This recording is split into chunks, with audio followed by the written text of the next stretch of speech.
नमस्कार, आप देख रहे हैं बक्सर तक। चलिए नजर डालते हैं आज की खबर पे। नाथ बाबा मंदिर से चुराए गए करोड़ों के चंदन का हिस्सा बरामद। गंगा किनारे मिले 2 टुकड़े। पुलिस का दावा, दबाव में आकर गिरोह ने फेंकी लकड़ी। अब भी एक पेड़ की लकड़ी लापता। खबरें विस्तार से। बक्सर शहर के प्रसिद्ध नाथ बाबा मंदिर से 21 दिसंबर की रात करोड़ों रुपए के मूल्य के 2 चंदन के पेड़ काटकर चोरी करने वाले तस्करों के खिलाफ पुलिस को आंशिक सफलता हाथ लगी है। रविवार की सुबह चरित्रवन के यमुना घाट पर गंगा नदी के किनारे चंदन की लकड़ी के 2 बड़े टुकड़े स्थानीय लोगों ने देखे, जिसके बाद तुरंत पुलिस को सूचना दी गई। सूचना मिलते ही नगर थाना की पुलिस, सदर एसडीपीओ गौरव पांडे और एसडीएम अविनाश कुमार मौके पर पहुंचे और दोनों टुकड़े को जब्त कर थाने ले जाया गया, जिसके बाद पूरे मामले की जांच तेज कर दी गई है। मौके पर मौजूद सदर एसडीपीओ गौरव पांडे ने बताया कि चोरी की घटना के बाद से ही सभी गंगा घाटों पर लगातार सर्च अभियान चलाया जा रहा था। वैज्ञानिक अनुसंधान के तरीके से लकड़ी चोर गिरोह का दबाव बनाया जा रहा था। आशंका है कि इसी दबाव के चलते तस्करों ने चोरी किए गए चंदन के पेड़ के 2 टुकड़े गंगा किनारे फेंक दिए। उन्होंने भरोसा दिलाया कि जल्द ही पूरे मामले का उद्भेदन कर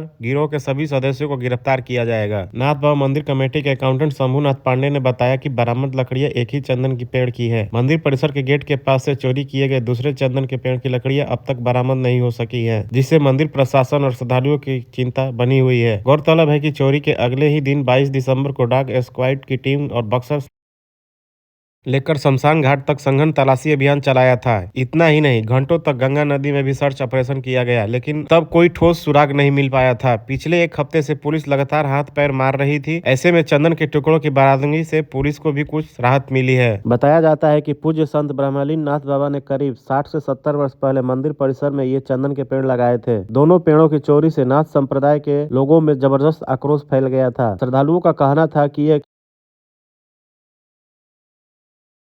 घटना के बाद मंदिर के पुजारियों, संत और श्रद्धालुओं ने दोषियों को जल्द गिरफ्तारी और कठोर से कठोर सजा की मांग की थी। चंदन चोरी के मामले में कुछ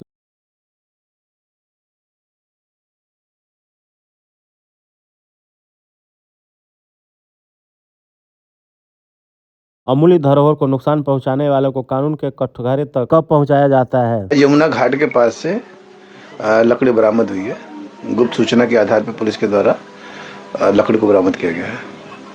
तो कुछ गिरफ्तारी नहीं किया, कुछ सुराग भी मिला था? नहीं, पुलिस लगातार घटना के बाद से संदिग्ध व्यक्ति से पूछताछ भी कर रही थी और लोगों से आवश्यक जो है तकनीकी साक्ष्यों के आधार पर भी कार्य कर रही थी। तो उसी क्रम में ही आज जानकारी मिली कि यहाँ पे लकड़ी को छोड़ दिया गया है, या कह सकते हैं लकड़ी के बारे में जानकारी मिली तो आकर के उसको रिकवर किया गया, बरामद। इसमें जिला प्रशासन की तत्परता थी तो जो लकड़ी बरामद हो गई। न तो चोर तो अपने स्तर से जितना चोरी करना था तो कर ही लेता है। ये जिला प्रशासन और एसडीएम सर की माने तत्परता के चलते ये लकड़ी बरामद हो गई। जो दाग लग रहा था जिला प्रशासन और एसडीएम सर पर, वो दाग धुआ गया। सिर्फ तत्परता के चलते दाग धुला गया, नहीं तो ये दाग धुलाने वाला नहीं था। सोशल मीडिया पर काफी बहस छिड़ी थी लकड़ी को लेकर के। बहस छिड़ेगी नहीं, मंदिर से चोरी हुई है। बहस लकड़ी की नहीं हुई थी, मंदिर से चोरी हुई थी। धर्म के जो लोग धर्म के साथ खिलवाड़ कर रहे हैं वो उस मंदिर में जाकर ढूक कर और चोरी किए थे।